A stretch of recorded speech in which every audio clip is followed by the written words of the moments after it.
Hi, welcome to Bearded Meeple. Today, we're going to take a look at a game for 1 to 6 players, ages 8 plus, and it'll play anywhere between 20 to 60 minutes. Well, that all depends on you and if you survive. Now, the first game in the franchise, I really enjoyed it. I thought it was unique, clever, and fun. The mechanics they've borrowed and breathed new life into this next game, I thought it was a natural progression. It fit really well together. I actually enjoyed it a lot. It's brought to us by Solar Flare Games. It's Nightmare Forest, Alien Invasion. Let's take a look at it. In the game, we have the character cards. There's boys and girls, so you can pick and choose which you would like to be. They will have standees in the game as you move through the forest, finding gear, survivors, fighting aliens, but for now, we have just the plastic tokens. It is a co-op game, and people, as they take their turns, will flip a token to show they have an active player, and then their turn is over. The red gems will track your health. As each player has abilities, it'll tell you how many health you begin with. You have your die, which have 3 sides, a blank, a 1-hit, and a 2-hit.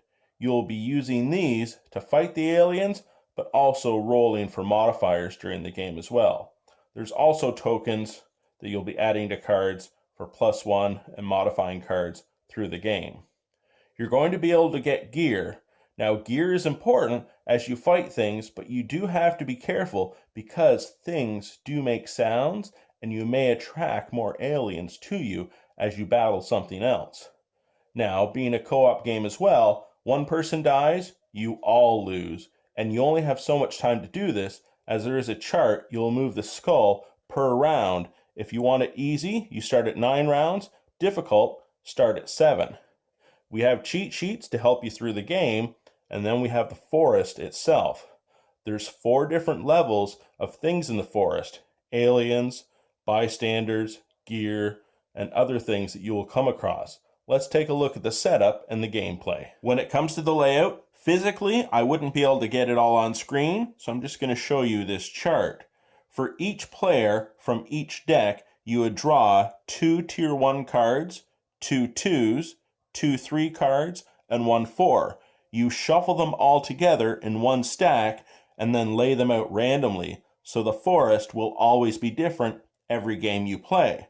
Unlike Dead Run, where you're going level to level to level, these cards will all be intermixed, and as you go through the forest, you will fight things of different levels and different strengths.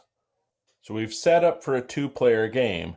You keep the decks of other forest cards set aside because if you draw other aliens towards you, you're going to need to draw cards to bring into the game. We have our characters. Each one's dealt a weapon. You're given 2 abilities, one of which you'll keep. Remember, it's co-op, so you're going to want to try to complement each other to help you get through the game. We've got our life tokens. We have our active player marker. Every person starts with 4 dice. You will be able to gain dice in the game through experience, because as you kill aliens, those cards are set aside in a separate deck.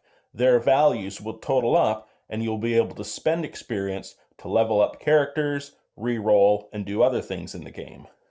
Your 4 actions in the game include clearing the forest by fighting aliens, search for gear, move through the forest, or spend experience. We'll do a brief overview of the game, but if you've played Dead Run, you'll already have an understanding of the mechanics. Being a co-op, you and your companions have to clear the entire forest to win, and you only have so many rounds to do so. Your character can start anywhere on the edge of the forest. I wouldn't necessarily start at a 4 because I know they're going to have a stronger strength. I'll want to start with a 1. But it could be an alien, it could be a survivor, it could be a trap, or something else to help me. I'm going to flip the card and take the appropriate actions. It's an alien. You get to decide how many dice you're going to use to fight that alien off. I'll only use 2, as I can save the other 2 for a different action. I have to equal or do greater than the value on the card, which is a 3. So if I rolled a 3, I've defeated the alien. It would be set aside into our experience pile, which we can spend experience to help upgrade through the game. If I didn't defeat the alien, and say I only rolled a 2, you then roll a die equal to the card value. It was a 1, that's a 3, that's a 4. So I'd roll one die. Whatever shows, I lose that in health. So if I didn't defeat the alien, I take one hit. The alien stays there, and someone still has to defeat it with a strength of 3.